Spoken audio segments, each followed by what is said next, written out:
Hello? Hello. Can't hear you. I was on mute. Take two.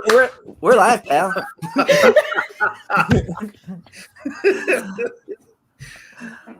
to the Nation's Corner. I am Front Row, joined by Tony Justice, the greatest truck driver of all time, and Debhausen, the great and powerful. Now that you can hear me, how y'all doing? Well, I'm not on mute, so that's one good thing. I thought my headphones were malfunctioned today. Look what? That's on me. That's my bad. My bad. My bad, dog. My bad. Oh, Jesus. Oh, I'm no, I'm great. doing good. Doing good. Oh, jeez. My sinuses are killing me. My allergies are killing me, so I'm on and off mute. I apologize, but I'm here. We're good. Blame it okay. on the meds. Yeah.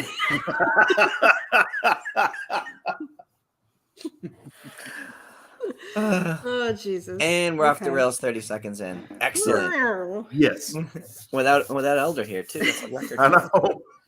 I'm the bad Yeah, influence. for this real. time. Yeah, shout out to, we got Neil, Elder, John. Anybody else? The three of them are at, they did what? The con this morning, and they're doing Big event. The big VPW event. tonight. Yeah, big event. And Yep. VPW tonight, I think. Yep. Very And- cool. And Chad's at 80s Con in Connecticut. So 90s con. 90s Con. Okay, well. Yeah. He's at some Decades Con. Been seeing some pictures from him today, which is pretty cool. And Yeah. him and Danielle went to an Oak Ridge Boys concert, which Deb, I know she knows nothing about the Oak Ridge Boys. But yeah, they went and seen the Oak Ridge Boys last night. So I'm envious. So anyway, Nation's Corner crew doing Nation's Corner things, which is cool. Everywhere. Speaking of which, coming up in just a few weeks is WrestleMania season. All of us are going to be converging from all over the country to Philadelphia for WrestleMania weekend. There's so much stuff going on. For me personally, I'm going to Sam Roberts show Wednesday night. Probably going to stay for the Hunkamania Nick and Ryan Nemeth show. Thursday we've got some stuff going on. Right, Nem. Yep. Thursday is the live Busted Open Masters class, which I'm told is going to be longer than your standard to do a whole show, which is going to be cool. I think we got something else going on Thursday night. Friday night, we got WrestleCon and the ECW tribute Friday night, right? Yes. Saturday is the Busted Open party, followed by the watch along in the ECW arena. Yep. And then all kinds of stuff on Sunday. So and that's only like 5% of the shit that's going on. If you look. Oh yeah. I know Neil and Trenda got a whole bunch of other shows planned that they're going to. So much stuff happening. Yeah. Thursday night is the live Masters class at the Xfinity Live. Yes. So that's I'm planning on getting there Thursday at some point, sometime Thursday. It's all depending on the load I get. So depends on what time I get there. But I'm planning on going to the Masters class and then linking up with y'all and just doing crew stuff, what we normally do. We're either doing crew stuff or La Greca shit, right? Yes. Or both. Yeah. Sometimes. That's how it goes. Speaking of things to do, I'm jealous because John got tickets to this event that I'm super excited for. Shayna Baszler, WWE Superstar, will be in GCW Bloodsport, Josh Barnett's Bloodsport. And the tickets sold out a while ago. Not on that name. Like they sold out a while ago just on the strength of the brand. When we saw it, I was like, wait a minute. I thought somebody had posted a meme or a GIF or whatever, just a joke. And I'm like, no, wait, this is Josh Barnett. Thing. Like a fan made thing. And I'm like, oh, wait, this is Josh Barnett's account. Holy shit. Like, this is really happening. An actual contracted WWE superstar not only is wrestling, but is in Bloodsport. Now, Shayna makes sense because she's a student of Josh's and all that stuff, right? Yeah. But now that begs the question, who does she face? Another WWE superstar? We were talking to Andre yesterday, and he suggested that it might be an intergender match because they do that a lot at GCW. Yeah. So many opportunities. But I wanted to talk to you guys about, okay, now that everybody's working with each other for the moment, stuff that we didn't think would ever happen. Yeah. Think they're done? Do you think there'll be more?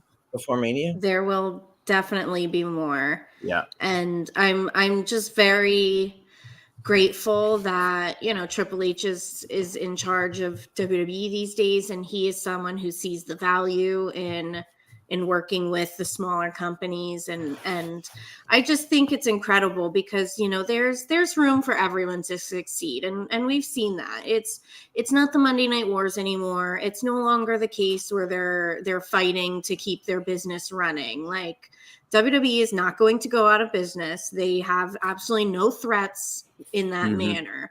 So why not help support the smaller companies and, help elevate them, get eyes on them? Like you said, Bloodsport was sold out, when it was first announced months ago.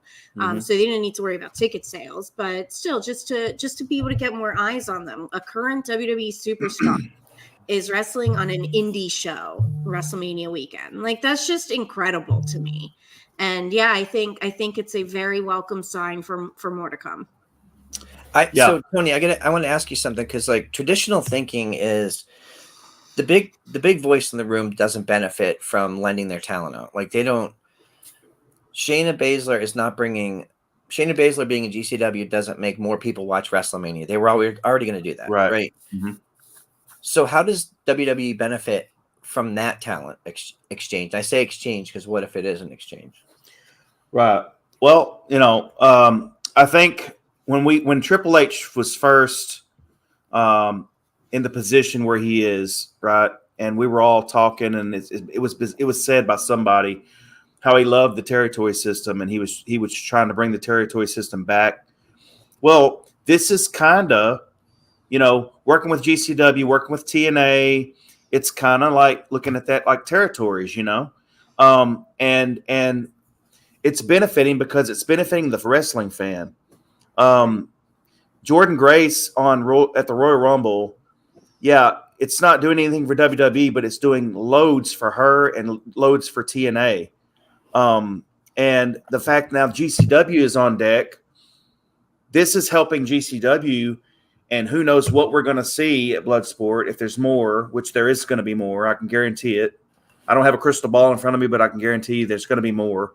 And I don't think that's it. I think there's going to be other things happening that weekend that's going to have WWE fingerprints on it.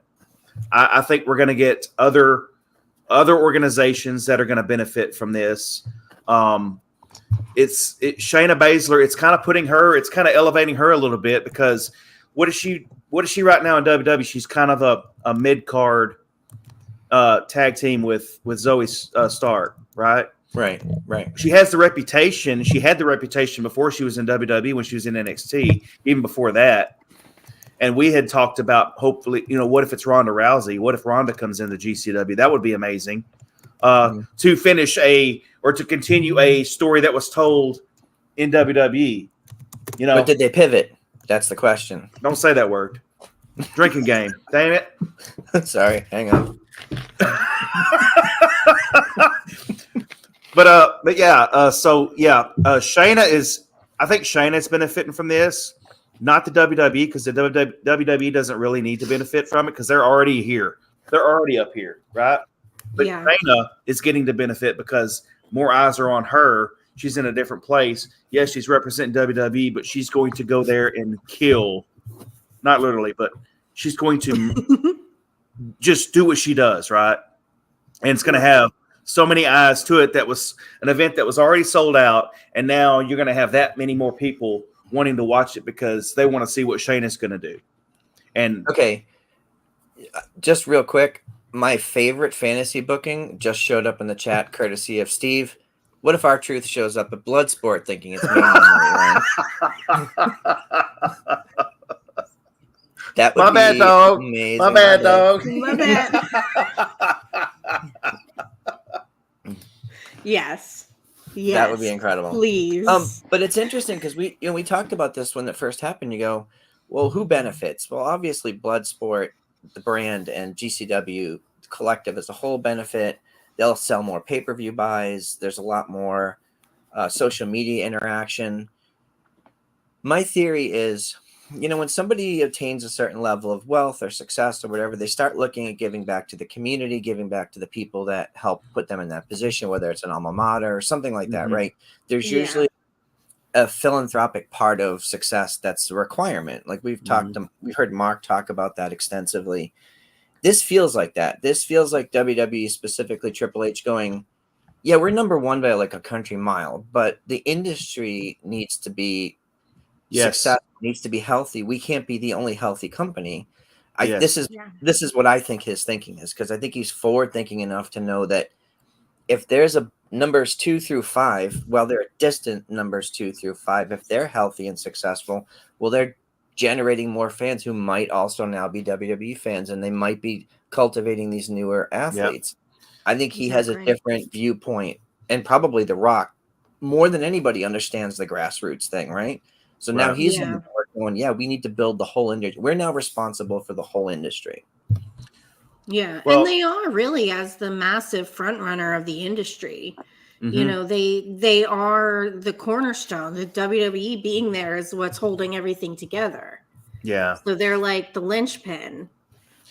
If you look at Triple H as a farmer, he's wearing a straw hat and he's got a toothpick in his mouth, and the whole garden, right, of the wrestling world is a garden, right?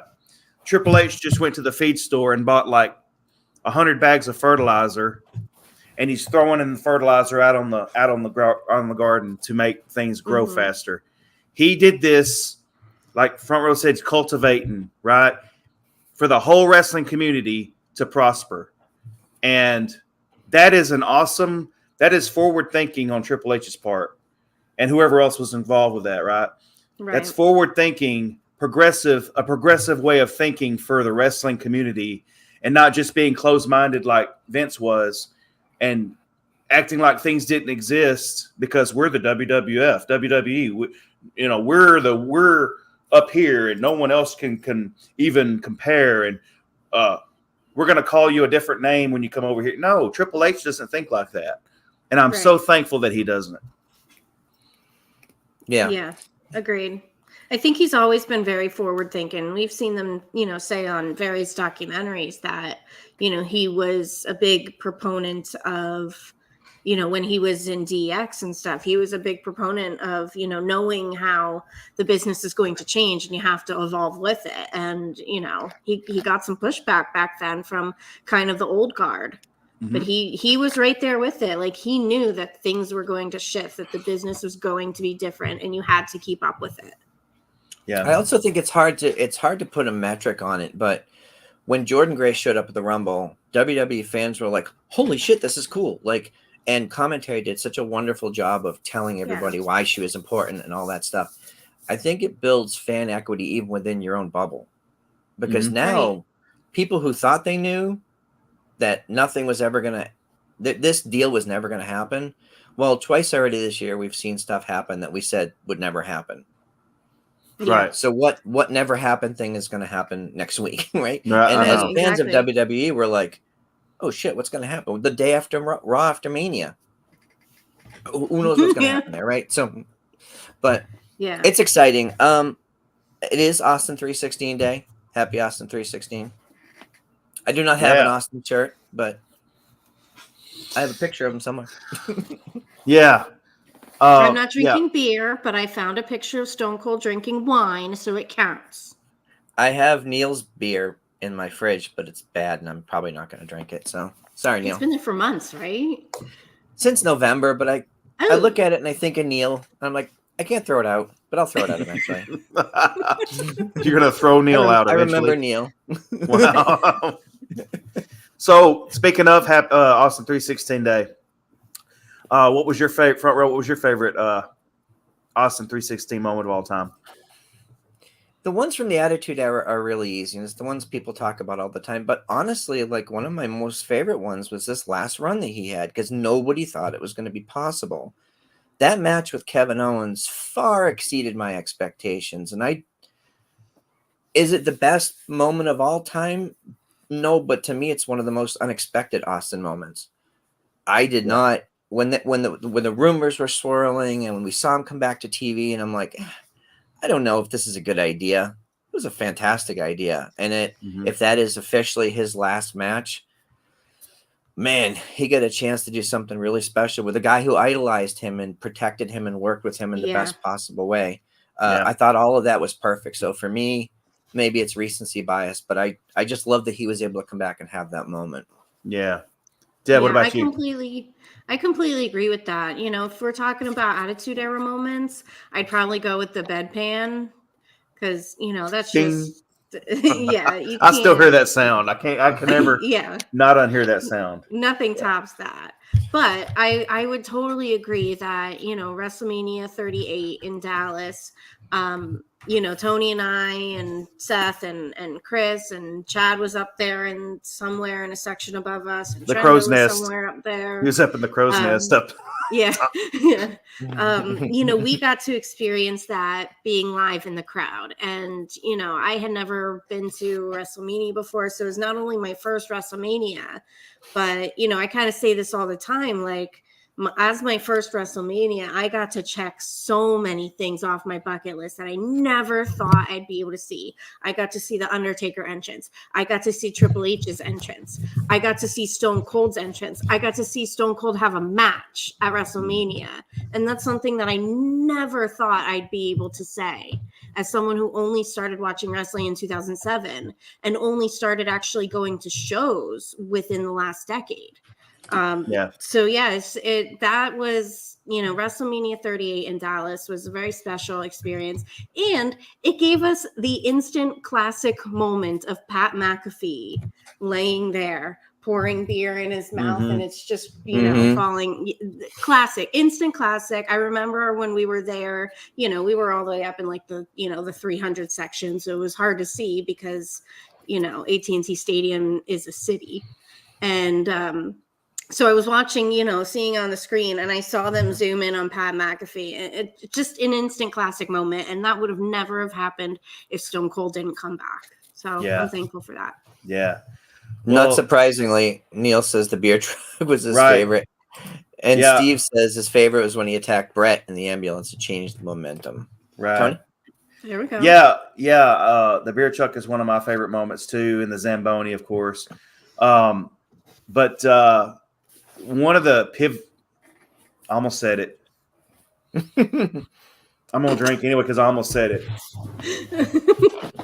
All right, well, one of the moments that changed the landscape for the WWF back in the Attitude Era, and basically switched the momentum to the WWF was when Mike Tyson showed up on Raw and was in the ring with Vince and all of his people, and all of a sudden that glass broke. And then here comes Stone Cold just BMF walking down to the ring, and gets in the ring, goes to all four corners, and just doesn't give a shit who's in the ring, whatever. And that moment right there was all over SportsCenter, was all over every news outlet. And this was back when that was like unheard of for wrestling to be on ESPN or any other news outlet, right? Yeah. And they've tried to recreate it. They tried to recreate it in AEW with Jericho, and it just didn't work. You can't recreate stuff like that. That's magic. That was magic that happened back when Tyson and Austin did that, right? Yeah. And then the greatest pop of all time, in my opinion, for Stone Cold was during the Invasion angle when you had Stone Cold was at the bar the entire night, and he was just sitting there, and they had a camera at the bar, and he was just sitting there. You know, he was downtrodden or whatever. The end of the night, you had ECW guys, you had WCW guys. They were beating up on the WWF guys in the ring, and all of a sudden that glass broke. And Stone Cold came out, and he BMF walked to that ring, and he took care of business. And I have not heard a pop like that since. Like, that was one of the loudest pops I've ever heard in my life on TV. So that those are my favorite Austin moments. You know, it's interesting because Mark Henry was talking about today about the rise of Austin, and at a certain point, he stopped being a famous wrestler, and he just became a global presence, right? He said there was at one point he wasn't able to go on an airplane anymore. He wasn't able to go in the stores anymore. He said at a certain point, he became so famous that he would shut down the airport. Like even the police would go to get his autograph. Like, so he just had to abandon that entirely and just fly, private. Yeah. It was, and Mark also said that there's only been a handful of wrestlers who have really gotten so big that they were people like to use the term household name. But if you're honest, Roman Reigns is a really famous wrestler, but most people I know don't know who he is. Right. Yeah. Everybody knows who Stone Cold Steve Austin is. Everybody knows The Rock. They know Ronda Rousey. There are some names, Hulk Hogan, right? There are a certain number of names that have elevated themselves beyond the business. And Steve Austin was probably one of the biggest. Yeah. If not, I would agree with that. Famous, maybe next to Hulk, but I don't know. It's tough. But yeah, I thought it was really interesting. If you didn't listen to Busted Open today, Mark Henry told some really fun stories about Steve Austin and also sharing an apartment with The Rock, which was very funny. Yes. I won't even go into that, but it was really funny. So a lot of stuff happened this week. I do want to talk about SmackDown and The Rock and stuff, but for me, one of the biggest momentum shifts that we felt is AEW. I feel like this week's Dynamite was such a huge step forward. Yes, we saw the debut of Mercedes Mone, but the overall show to me felt like a completely different product. Like just from a week or two ago, the flow was different. The matches were concise, the concept of each match tied into stories. But Deb, I know you can speak to it better than I can, but I was watching going, I usually have it on in the background. I found that I was paying attention a lot more than usual. Yeah. I think there's definitely been major improvements happening over the last few weeks. We know that they've brought in some new people in production and creative. So that might be, a big reason why things are changing for the better. But yeah, I feel like if you're paying attention, you're noticing how slowly but surely they are giving, like, everybody on the show has a story. Every segment is a story. Even, what we're seeing with the stuff with Saraya and Ruby, that was kind of bubbling for a while. I know I talked about this last week too. That was kind of bubbling for a while between Saraya and Ruby and the conflict between them. And now Ruby has Cool Hand Ange by her side, and Saraya has her brother Zach by her side. And, we saw on Rampage a backstage attack where Zach Zodiac was just, kind of fired up, just wanted to fight someone. And he just decided to attack two random guys standing in the hallway backstage. And then there's this video posted on AEW socials. I think it was posted today or maybe late last night. They do the social media exclusive backstage clips. And if you haven't seen it, go back and watch it. Cool Hand Ange, had a great promo, basically talking about how he's sick and tired of them being attacked. And so I think there's this incredible story building with them. And I think it's just awesome that Cool Hand Ange and Ruby are paired together like this. It's so cool to see two people like that. Ruby's the punk rock chick and Cool Hand Ange is like a greaser. And they make a really cute pairing. So yeah, there's just been some really good forward momentum in stories happening in AEW. And I was really happy to see, last week and even more this week, how the discourse online surrounding AEW has begun to get more and more positive. I personally feel like if you're one of those people who still just wants to sit there and trash them and talk negatively about them, like, that's something wrong with you, not wrong with AEW, in my opinion. Right. Yeah.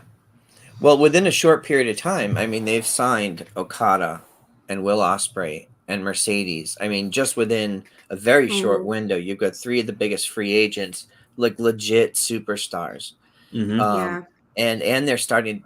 We'll be interested to see what happens with Mercedes, but heel Okada with the Bucks, Nicholas and Matthew, is interesting. I know that not everybody was a fan, but I thought singing Happy Birthday was funny. I thought that was hilarious. Yes. I still think they should have come back from break with him still singing, but Yeah. Yeah. Yeah.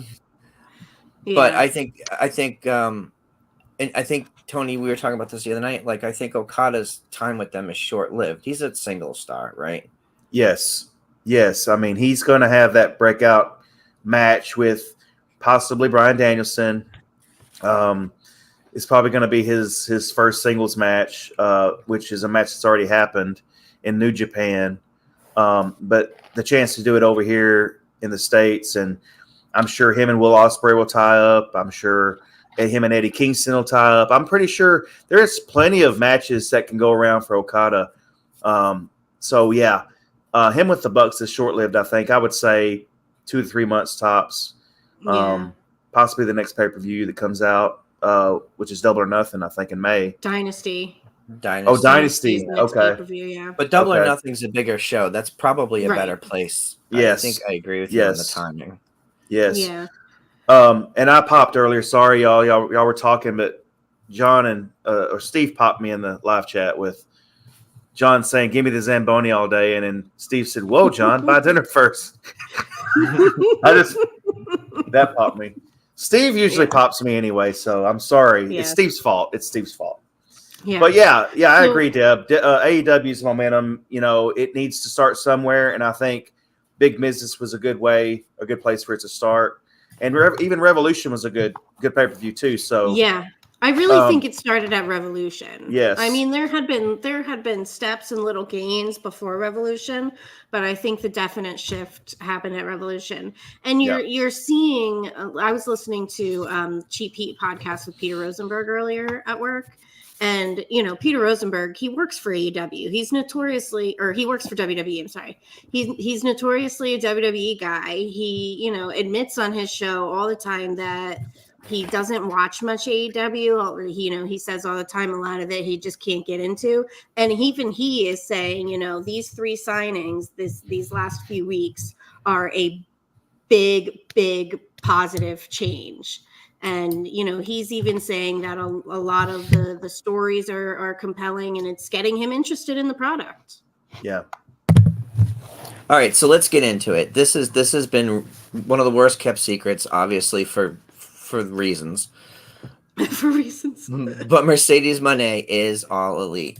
It was everything from the branding to the marketing to the social media. Everybody knew she was coming, right? Yeah. Which is fine. I don't think there's anything wrong with that. You want to get people to watch your show. You want to hype her up. I did sort of question her going on first. It was good that she had time without a hard stop on her promo. The promo was from the heart. Very good stuff.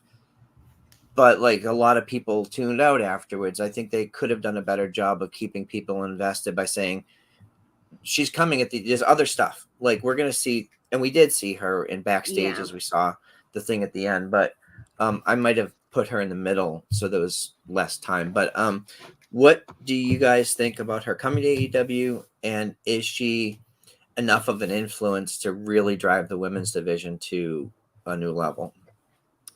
I think so. I think, I do think it's a little wonky how she came out and, said she had unfinished business with Willow, but then she comes out at the end of the show and basically like, is on Willow's side. So that was like a little bit, I'm not sure where they're going with that. I guess we'll find out next week.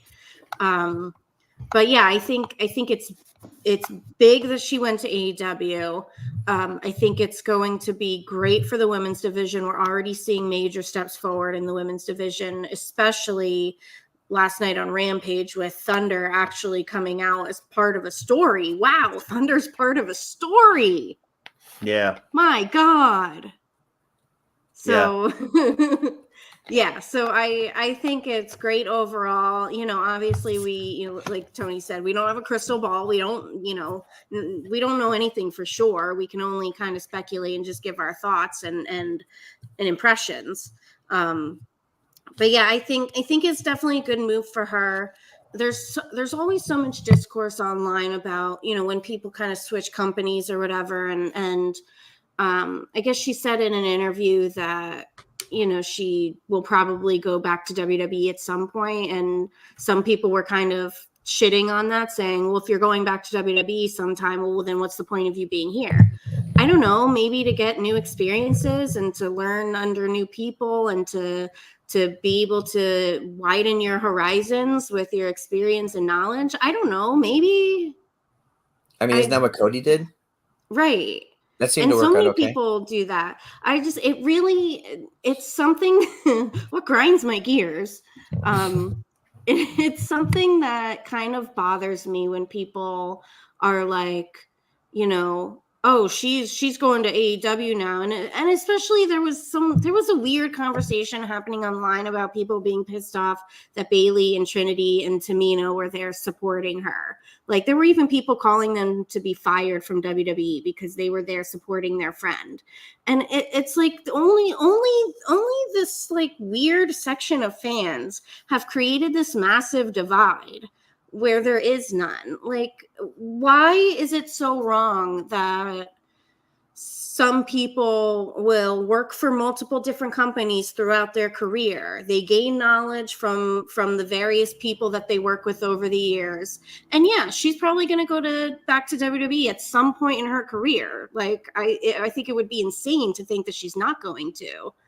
But she's gaining these experiences along the way that she didn't get to have if she only worked at one job at one place her entire career. And like, yeah, that's exactly what Cody did. Look at Jericho's career. How many different places has Jericho worked? And he's the first person to say that all these different experiences have kind of made him not only a better wrestler, but, basically better in every sense you could think of. Yeah. Speaking of Jericho, he went to New Japan while he was still with WWE.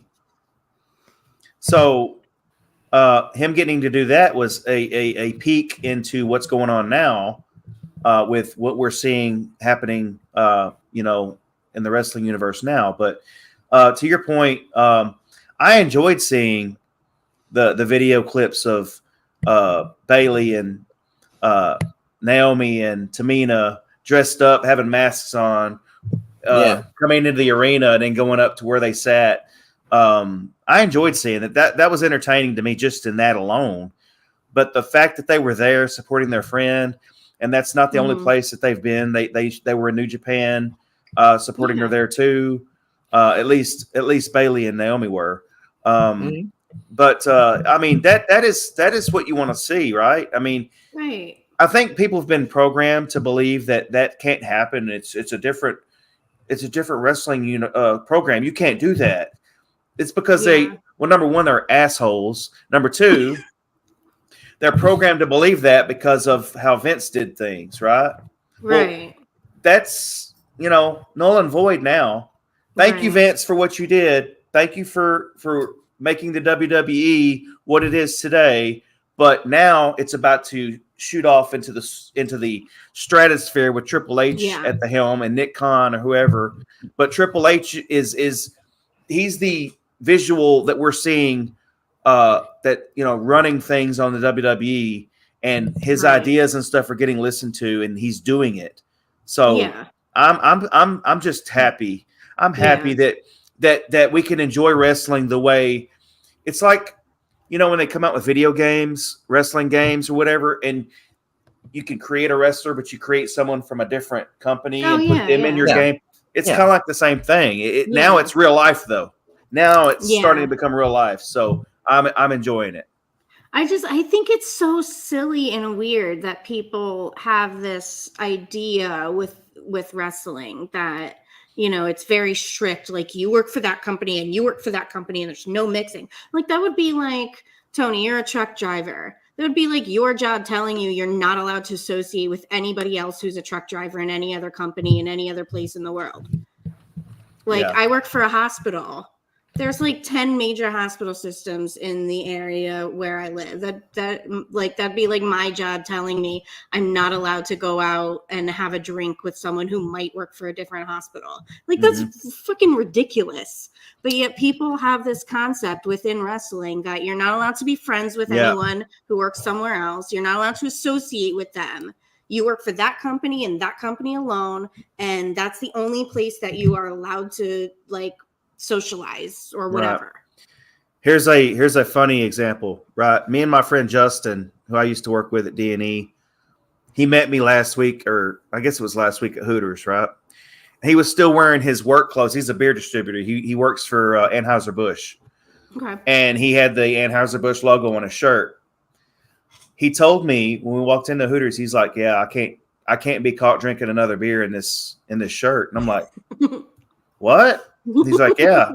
He said, "If I get caught drinking another brand of beer in this shirt, I could get fired." I was like, "That's crazy." But it's kind of the same thing, right? You have to support the brand you work for, or else, you could be terminated. That's stupid to me. Anyway, it's very so stupid. I have a theory about this, because you're 100% right. And like, our crew is, none of us work in the same place. We all work in different places, right? What does it matter? Right. It doesn't matter at all. Right. And we know a lot of wrestlers who will show up backstage to support their friends. Like at WrestleMania, people from all over the industry show up backstage. We know a lot of people from different companies that go to visit all of the friends at WrestleMania. It doesn't matter. But I think that a lot of this started, I mean, you go all the way back to the territory days where there were literally like wars between the territories, and the fans were told, even though it was a work, the fans were told, "Oh, we hate those people in Memphis. If they show up here, we're going to break out the pitchforks," right? And that mentality, I think, has really, look at the WCW, WWE wars, Monday Night Wars, like that mentality still was there. And Vince McMahon and Eric Bischoff foster that attitude. So I don't blame the fans entirely for having this perspective. No. But I think WWE is so far ahead, like we said at the top of the show. Just stop it. Like there's no animosity between the companies at this point. Yeah. It's a work, people. I think about it all the time that, there's WWE, since they're, they were pretty much the only wrestling product for fans to see, other than, of course TNA and Ring of Honor were always around, but unless you were a hardcore like wrestling fan, you didn't really know about them.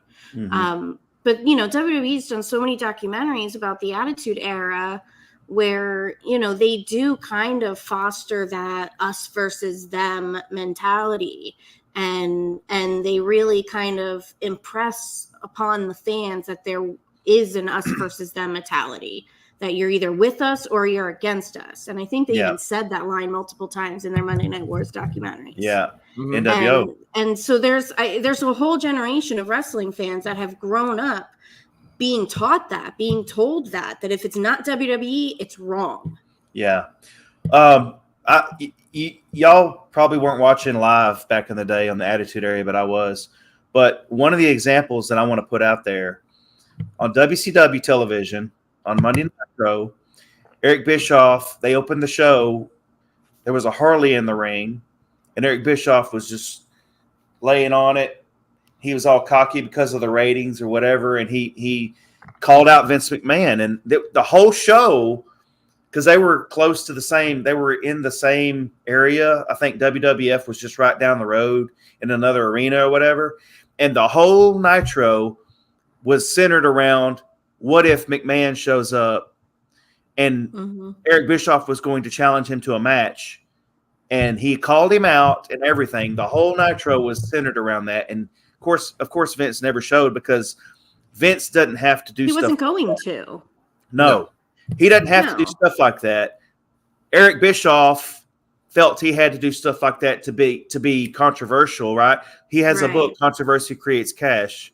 So there you go.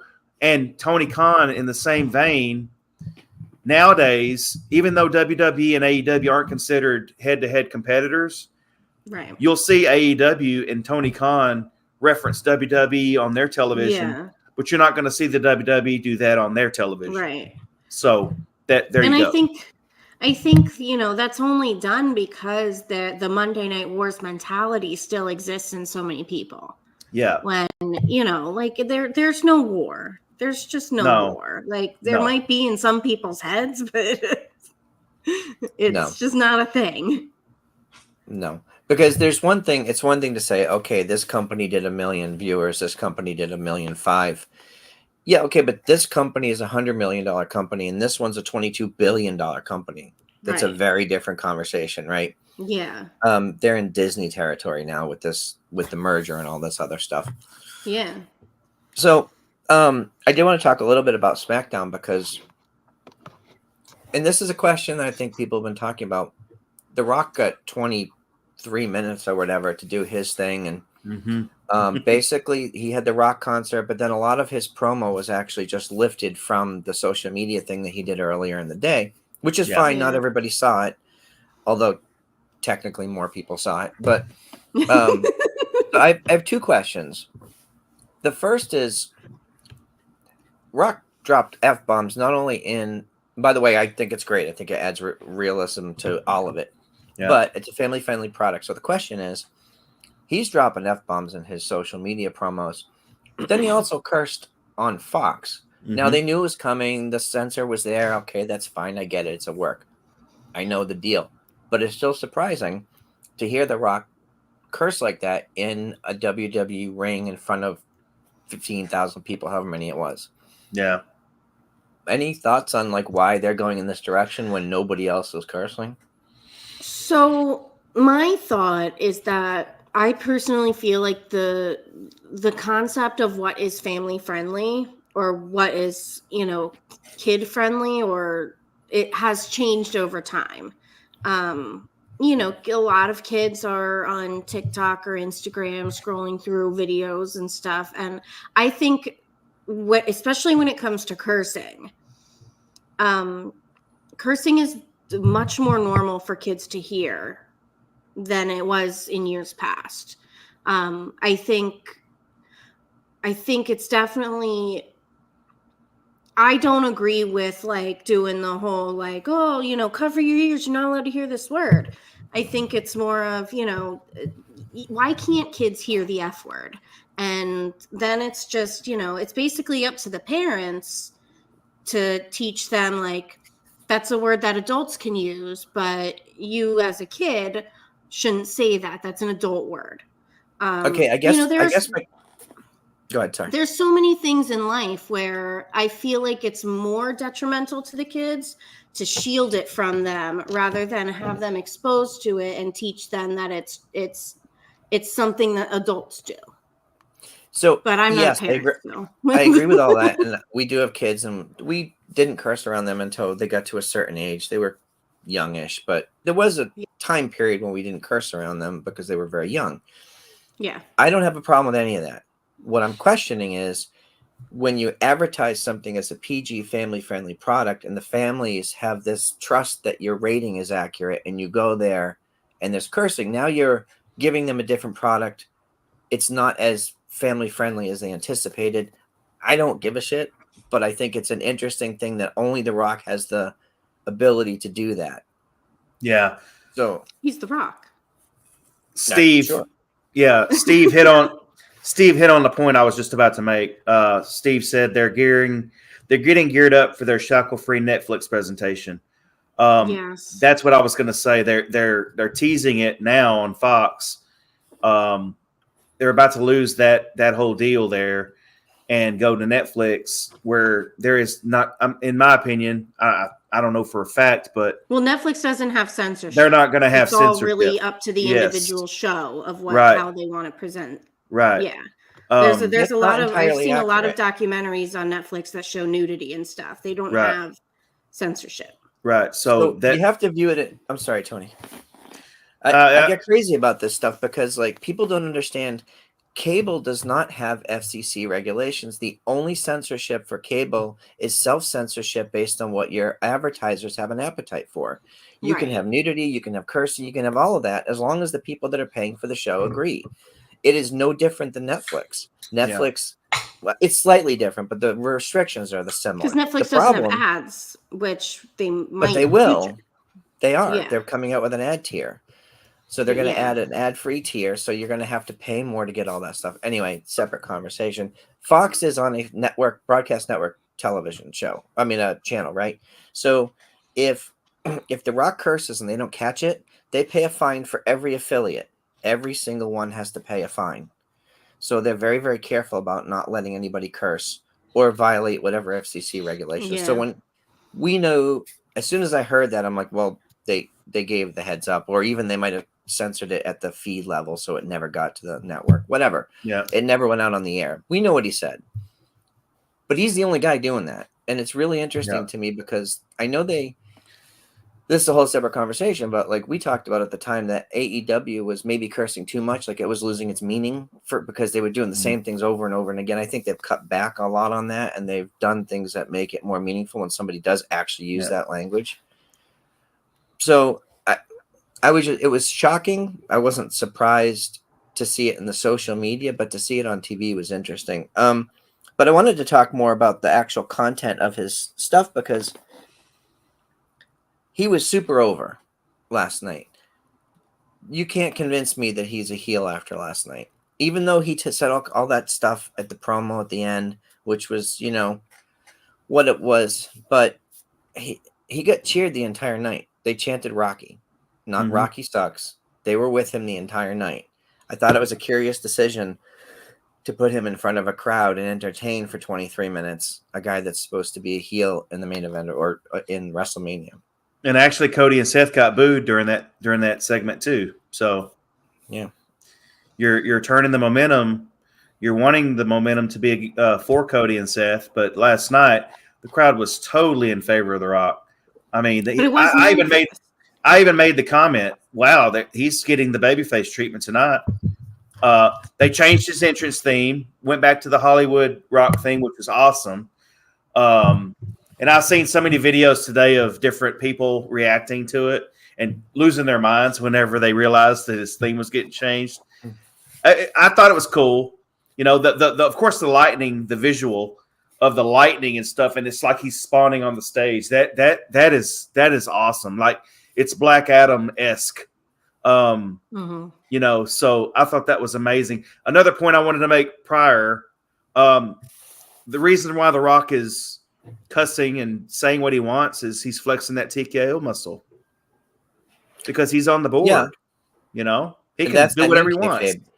Yep. So, but yeah, I mean, the whole, and I wanted to make this point. They started SmackDown off with The Rock, and I thought it was smart to do that because you don't want to be limited at the end of the show on him going off the air and having a time limit, right? When you start off the show, he went 23 minutes or however long he went. He did what he did. It was entertaining as hell. We were all laughing, and just the Rock concert was – I wasn't even paying attention to what was in the ring. I didn't even see the stuff I was watching The Rock. But when the guys got on the announce table and was doing their thing, I was like, oh, right, we're getting a Rock concert. And it was entertaining as hell. I mean, we were all popping and laughing, right? When it was over, you had the tease for the next match coming up, which was, I can't even remember who it was. Because it was we went from such a high, such an energy level of The Rock being there and entertaining us and doing all that stuff, regardless if he's being cheered or booed, whatever, he's still entertaining. And then you go to that, from that to you're up here, and then you go, and this is no disrespect to anyone in the roster, anyone on SmackDown last night, but they got faced with an insurmountable task on having to follow The Rock. Yeah. And the middle of the show, it just seemed like it was just mediocre to me. And I'm not trying to throw shade. And in the main event was Bayley and Dakota Kai. And definitely no disrespect to Bayley and Dakota Kai, especially Bayley, because Bayley hasn't been featured on the WrestleMania promotion for her match against Io Sky. But it was like, okay. Yeah. But The Rock was just so there. And the rest of the show was just down here to me. I don't know if y'all have a different opinion or whatever. We talked about that last night. Yeah, Denise mentioned on Busted Open this morning that, the segment with The Rock, it's like a massive adrenaline rush. Like even just sitting at home watching, it's a big adrenaline rush. You're super excited. And then you have to come off from that And a lot of times when you come down from an adrenaline rush, like, you do feel down. Like they go from this massive high to a regular match, similar to what we saw with Mercedes debut on Wednesday. Super exciting segment, awesome stuff. And then they just switch to like just a regular normal match. And it's kind of like, you kind of have to come down from that massive adrenaline rush. I remember real quick, the one Dynamite that Seth and I went to early in AEW in Philly. And I think it was when Hangman came back from injury and he was in like the Casino Battle Royale. Yeah. Huge pop for Hangman returning. It was crazy. Like the show ended on an insane high. And then, Dynamite ends and they start Rampage. And I remember like half the crowd was just so not even interested in watching Rampage because they were still just coming down off that adrenaline rush. Yeah. And, so it's hard to combat that. It's really like, how do you follow The Rock? It's just so difficult. Yeah, but to Tony's point, normally when something like that happens, you have a big segment, you have a big surprise, whatever it is, the next segment suffers and then they kind of get back on track. Right. They never got the energy back. And even sitting at home, I didn't have the energy of being in the room, but I almost had trouble paying attention to the rest of the show. And there was good stuff happening. Mm-hmm. Especially that main event. Like that was a really good main event. And even RJ says in the chat, it isn't me or just the women's titles matches have less excitement compared to the other matches. And I think a lot of that has to do just with the massive amount of star power that's in that tag match, in that main event. Tony did not mute himself. Wrong button, Tony. We both had troubles meeting tonight, so it's okay. Yeah. I get it. But it is one of those things where the question I was going to ask you guys about The Rock too is he just completely overshadowing Roman? Because and maybe this is intentional because Roman is visibly upset when The Rock comes out. He's irritated. He sort of stands in the background. There's going to come a time where he's going to have enough, I think. Yeah, I would agree. Sometime over the course of the next couple weeks, they have to figure out a way to get Roman back into the focus of the story. Because the tag match is the end of Saturday, but then we have Cody and Roman on Sunday, and we're not even talking about Roman. Right. So, and that's, Cody and Roman is what's been going on for the last, 2 year and a half, however long it's been. And right now, Rock has taken so much of the focus that we're not even talking about Roman. And along the lines of, the women's matches, I think, unfortunately, like you said, Tony, Bayley has, suffered greatly just by being, having The Rock. Of course, The Rock is going to take all the sunshine. Of course, he's going to take all the spotlight. You can't help that. But yeah, unfortunately, Bayley, and I think Damage Control as a whole has suffered a little bit from that. When I was listening to, I think it was when I was listening to Cheap Heat earlier. I listened to several podcasts today. And they mentioned that, and they said, even Io Sky is the champion, and her whole run, it almost feels like, it doesn't feel like Io Sky is the champion. It feels like it's just Damage Control is the champion. And it was like Jamie Hayter and Britt Baker. Yes. I will make the point, ever since they changed her name to Io Sky instead of Io Shirai, she hasn't. It's like she's the same person, but she hasn't been at that level. Yeah. If she was Io Shirai and the champion, I think it would be a lot better and more meaningful than what it is now. And it's a silly analogy, but it's kind of, the timing was kind of impeccable on that, really. Well, I think it was just Damage Control because, we've been saying it all along since the debut of Damage Control at at SummerSlam.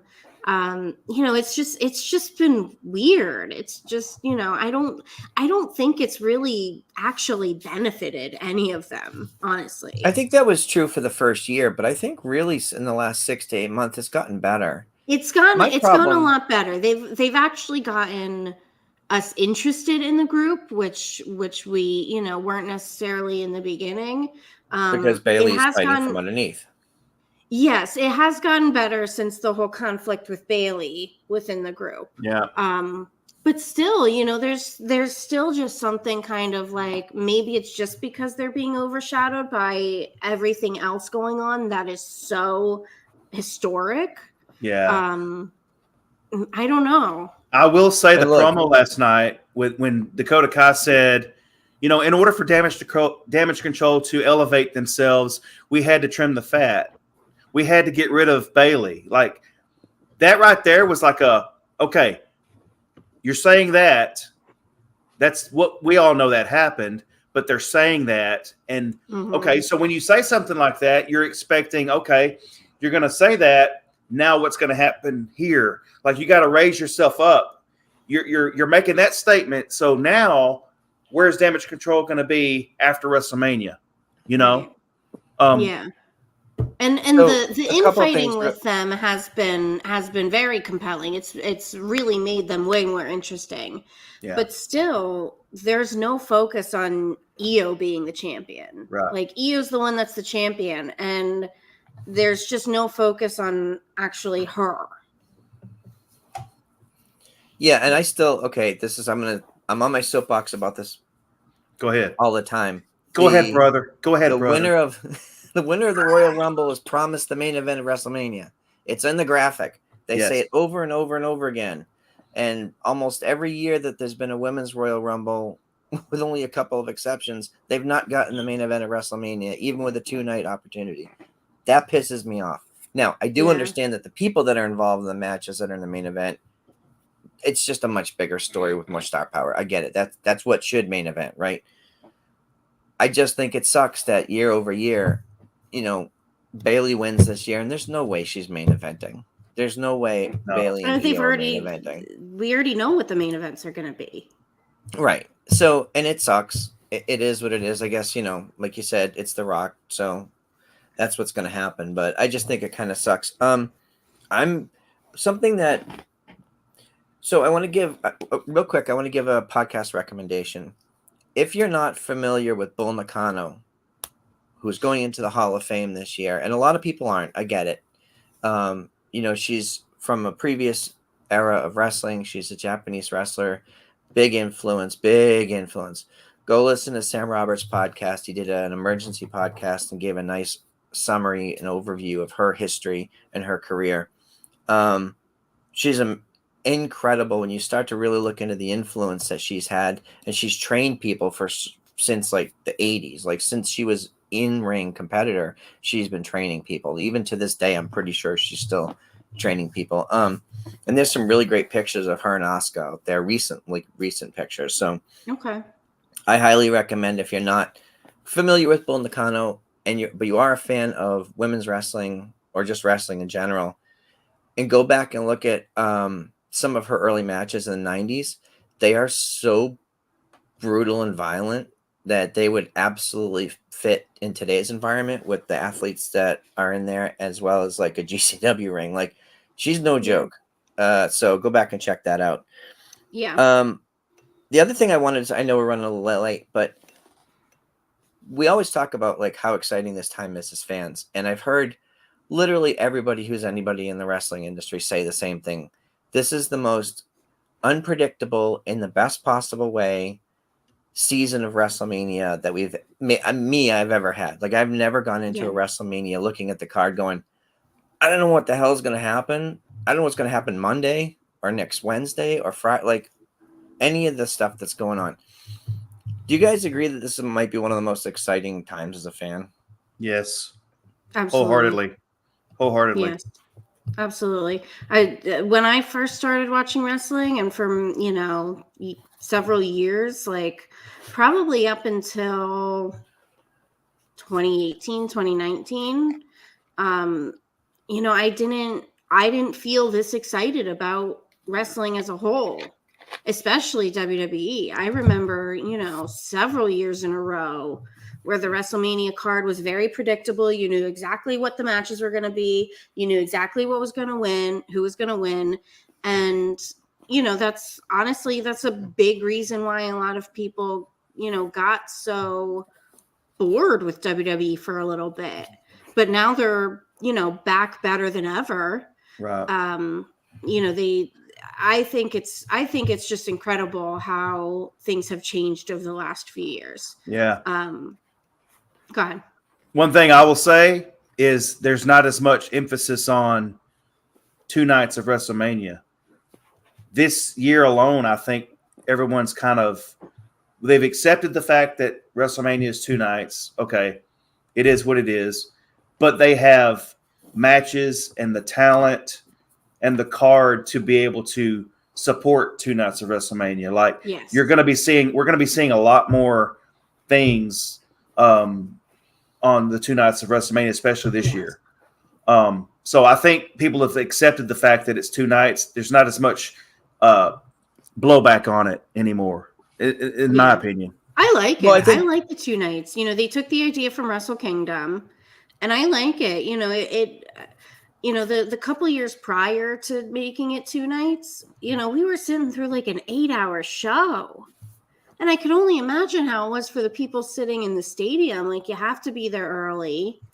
And that's a lot to expect of your audience, like an 8-hour show. Yeah, especially in Jersey with all the travel they had, the issues they had at the end. I can't imagine what that was like and how I've told this story. Exhausted people were.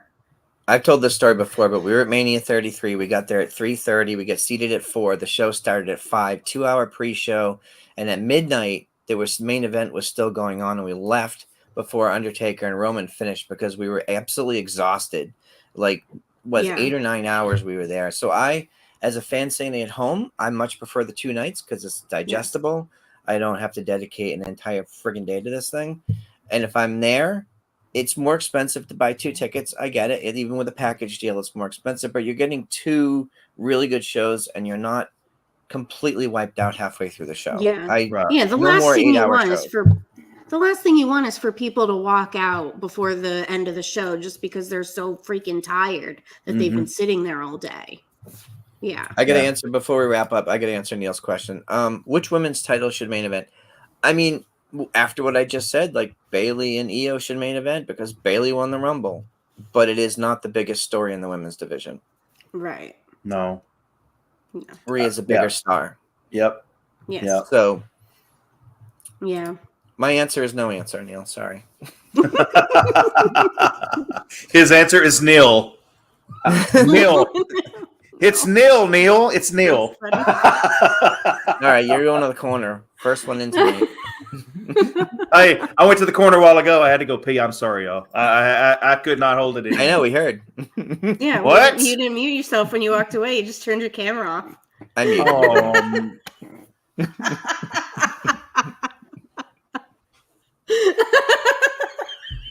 And on that note, Deb, where can people find you on the socials? I have, while bouncing off of your podcast recommendation, I have 2 real quick podcast recommendations from this week. Our girl, Gabby Laspisa, had Jericho on her podcast this week. Great listen. Highly recommend it. Go listen to Gabby AF. Yes. And Neil, John, and Mongrovian were able to see Gabby earlier today and say hi to her. So that makes me happy. Gabby AF with Chris Jericho. Great conversation. And Jericho this week had Will Ospreay on his podcast, Talk is Jericho. If you're gonna carve out any time for a podcast at all, this is the one. Will Ospreay on Talk is Jericho. He talked about everything from, Japan, suffering through the pandemic in Japan, all the horrible things that they had to deal with, the isolation, the not even being able to get food. And his decision to come to AEW. A great interview. Great. So, yeah. That's it. Awesome. Tony? Well, I apologize for the sound effects that I gave earlier. I'm sorry. I'm truly sorry. Now, if you will all accept my apology, you can all follow me at Tony Justice AJFA. And as far as podcasts go, I listened to a little bit of that today, Deb, the Jericho, Talk is Jericho. I listened to about 30 minutes of it, and it was really interesting. And also, Sam and Dave did a show this week, which was very, very good. It was an hour long, and it was just – I hope they do more of these because Sam and Dave together – yes, Sam and Dave together are gold. I mean, if Sam didn't have his own thing going on, I would love to hear Sam on Busted Open on all the time. But he's got his own thing going on, so he's got a lot of jobs. Yes, he does. But yes, I enjoyed that show. So, yeah, that's my recommendation. Yeah, Tony, to your point, so if folks do go and listen to that, you can find the entire episode on the app. The way to find it is to go look at the Fight Nation channel and the episodes there. It's not under Busted Open's feed. The video is not up at this point, but they're talking about maybe putting the whole video up on the Busted Open channel as well. I thought it was. I thought the whole video was on YouTube. If they put the whole thing up, 52 I didn't see minutes. Oh, great. I didn't see that. Awesome. So go check it out on the YouTube channel. I had only seen the initial clip that was put up there. But they're sort of waiting to see what the feedback is. So if you watch it and you like it, make sure you let them know that you like it and you want to see more of it. Because social media is kind of how they look at stuff these days. So I definitely recommend that as well. I did want to give our good friend Karen Peterson a shout out. You can find her new t-shirt. Give her a follow on her X at Hey Karen Sensei. It's a really cool shirt. Doesn't look like your standard wrestling shirt, which I thought was really cool. But we're all big fans, big supporters. So check that out. You can find me at PW Front Row on all the socials. We are at Nation's Corner on X and at The Nation's Corner everywhere else. Thanks to our social media team, Deb, for doing such a great job with everything and keeping everybody updated. I'm a team now? Don't you have staff? No. Yeah, she's got a staff over there. His name's Seth. Anyway. Apologize to Seth, and we'll see you guys next week.